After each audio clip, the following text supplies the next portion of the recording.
A partir de hoje, nós vamos trazer ao nosso ouvinte informações sobre o momento eleitoral das principais capitais brasileiras. É claro que a gente já tem aqui diariamente a cobertura da eleição em São Paulo, mas o que acontece no Brasil também é muito relevante em relação à eleição dos prefeitos e também no novo quadro político que vai se formar a partir de novembro. Hoje é o dia de conhecermos melhor o que está acontecendo agora na eleição do Rio de Janeiro. O jornalista Alexandre Tortoriello, direto do Rio, ao vivo conosco aqui na Rádio Bandeirantes. Bom dia, Alexandre, tudo bom? Bom dia, Thaís. Bom dia, Pedro. Bom dia, Cláudio. Bom dia a todos, tudo bem? Olha, em áudio e vídeo, o Alexandre Tortoriello com a gente, esse barulhinho ao fundo é barulho do mar. Que delícia. Que imagem maravilhosa. Onde é que você está agora, hein, Tortoriello? Eu tô aqui na praia de Ipanema, ao fundo a gente tem o Leblon, lá aquelas montanhas lá são o Morro Dois Irmãos e mais atrás, aquele platô ali, eu particularmente acho muito bonito, é a Pedra da Gávea, que fica ali na divisa da Zona Sul com a Zona Oeste do Rio de Janeiro. É sempre um prazer falar dos assuntos da cidade mostrando um belo cenário. As coisas da política e outros pontos da cidade não vão muito bem não, mas pelo menos a gente mostra a paisagem que é linda, né, Thaís?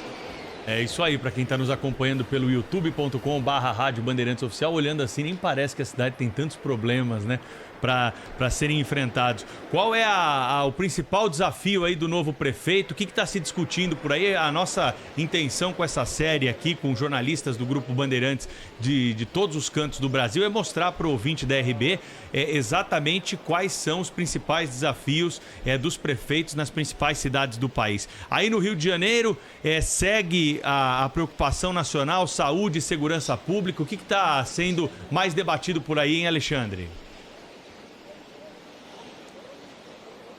Olha, Pedro, exatamente com a pandemia, né, a saúde obviamente é um assunto crítico. A gente teve a atual gestão do prefeito Marcelo Crivella, ela montou um hospital de campanha que funcionou no Rio Centro, que foi um dos...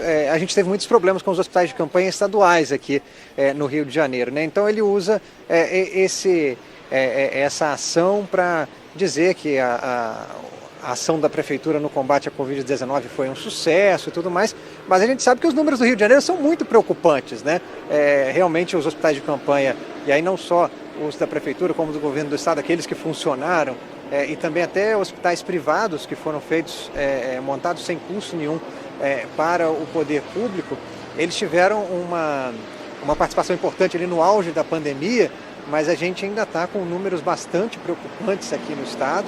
E a gente vê cenas de aglomeração que são constantes. Isso leva uma preocupação sobre até quando a gente vai conviver com a doença aqui no estado e que tipo de medidas podem ser tomadas. A prefeitura está relaxando as medidas porque os índices estão dando uma recuada, mas a gente ainda está longe de ser uma situação confortável. Por exemplo, a gente tem nos últimos 7 dias no estado como um todo, e a situação no Rio é mais preocupante, 65 óbitos por dia de média na última semana. Isso representa uma estabilidade em relação às semanas anteriores. Nos casos confirmados, a gente tem uma queda de 30%, 36%, com cerca pouco mais de 1.000 casos por dia, mas ainda assim são números que levam à preocupação de todo mundo.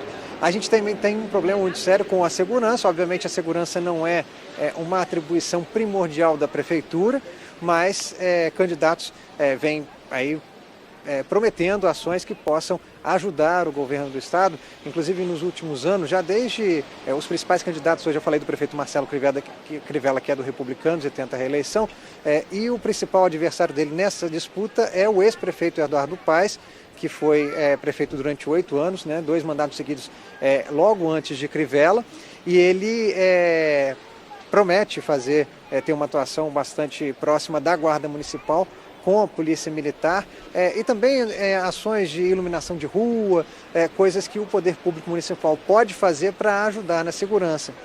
Outra pessoa aí, outro candidato importante, aliás, é a candidata do PDT, delegada Marta Rocha, ela que foi a primeira chefe de Polícia Civil do Rio de Janeiro e depois se lançou a política. Hoje é deputada estadual, foi presidente da Comissão de Segurança da Assembleia Legislativa e tem aí a segurança como um dos seus principais destaques nas propostas para a Prefeitura do Rio de Janeiro. Lembrando que, segundo a última pesquisa do Ibope, o ex-prefeito Eduardo Paes tem 30% das intenções de voto, Marcelo Crivella tem 12% e Marta Rocha aparece logo em seguida com 8%. Depois vem Benedita da Silva, do PT, que chegou a ser governadora nos anos 2000, deputada federal, é um político aí, de longa data no PT. E esses são os principais candidatos, e aí, segundo a última pesquisa do Ibope. Ô, Tortorella, deixa eu te perguntar uma coisa. O nome do governador afastado, Wilson Witzel, está aparecendo na campanha? Não, Thaís. Ele até tem uma candidata, que é uma situação bastante curiosa. Ele que é do PSC, né, um partido que não tinha muita relevância antes da última eleição, aqui no Rio de Janeiro, ganhou uma participação um pouco maior na Assembleia Legislativa, mas agora ninguém quer saber do governador Wilson Witzel e nem a candidata do partido dele, que foi escolhida por ele, Glória Heloísa, que é uma juíza também, assim como ele, deixou a magistratura para se candidatar. Isso foi decidido antes que toda essa situação, todo o escândalo de corrupção envolvendo o nome do governador afastado acontecesse. E ela, inclusive no debate da Band, no início do mês, ela se apresentava como servidora pública, até evitando falar da carreira de juíza. Porque, obviamente, num momento como esse, ninguém quer ligação com o governador que está afastado, tanto por decisão da Justiça, quanto pelo processo de impeachment que está ocorrendo na Assembleia Legislativa por causa dos escândalos de corrupção envolvendo dinheiro para o combate à Covid-19, né, mas também em outras áreas do governo do Estado. Alexandre Tortoriello trazendo para a gente as informações sobre os candidatos e as eleições no Rio de Janeiro. Muito obrigada, Tortoriello. Bom dia. Aqui em São Paulo temos no estúdio a Bruna Barbosa, que acompanha os candidatos da capital paulista. Bom dia, Bruna. Bom dia, Mariana. Bom dia, Pedro, Thaís, a todos que nos acompanham. Final de semana de campanha aqui na capital paulista. A gente, no comecinho, né, quando teve a quarentena, pensávamos como é que seria uma campanha aqui em São Paulo ou em outras cidades, se os candidatos iam colocar ali um pé no acelerador, não fazer tantas agendas. Nada disso está acontecendo, viu? Tá todo mundo indo pra rua de manhã à tarde, são muitas agendas e acontece sim um corpo a corpo com eleitores, claro, de máscara, sem grandes contatos, mas tá todo mundo indo pra rua. E não foi assim, não foi diferente no final de semana, sábado e domingo. Começamos hoje com o candidato à reeleição pelo PSDB, Bruno Covas, que fez uma vistoria nas obras do conjunto Chácara, na Zona Sul. Claro, aproveitou a oportunidade para falar sobre habitação. A demanda habitacional é uma das grandes questões a serem enfrentadas e já colocamos para o orçamento do ano que vem 900 milhões de reais para a construção de unidades habitacionais. Já o candidato do Republicanos, Celso Russomano, foi até uma feira na Zona Leste aqui da capital. Na visita, falou sobre a importância econômica do mercado dos feirantes. Ela traz o preço do produto para baixo. Se a gente acaba com a feira livre, o preço do supermercado sobe muito. O consumidor tem na feira, não é só o feirante como um fornecedor, é um amigo. Outro que visitou a Zona Leste da capital foi o Guilherme Boulos, do PSOL. Em um encontro com lideranças políticas e artistas na Coab José Bonifácio, ele defendeu o orçamento participativo nas regiões periféricas. Quem tem que decidir para onde vai o orçamento, para onde vai o dinheiro aqui dessa região, não sou eu, que não moro aqui. Quem tem que decidir é quem vive aqui. Esse é o orçamento participativo que nós vamos fazer. Na tarde de sábado, o candidato Márcio França visitou uma UPA no Jaraguá, Zona Norte, aqui da capital paulista. Durante a visita, o candidato do PSB prometeu que, se for eleito, vai finalizar a obra em até 1 ano. Se a gente assumir a prefeitura, nós vamos acabar essa obra aqui no primeiro ano de governo para mostrar para as pessoas que a incompetência chega, basta. Aqui, na AMA do sítio de Jaraguá, pode ter palavra também. Joyce Hasselmann, candidata do PSL, realizou um adesivaço com os candidatos a vereadores pela legenda. Ela estava na Praça Charles Miller, aqui em São Paulo, no centro. Agradeceu todos os apoiadores que participaram do adesivaço. Terminamos aqui o adesivaço no Pacaembu. Passamos a manhã aqui adesivando carros, conversando com as pessoas. Muito legal receber o carinho de vocês, viu? Algumas pessoas pararam aqui, pararam os carros. Olha, estamos com você, vamos lá, vamos lá. Isso é muito bacana.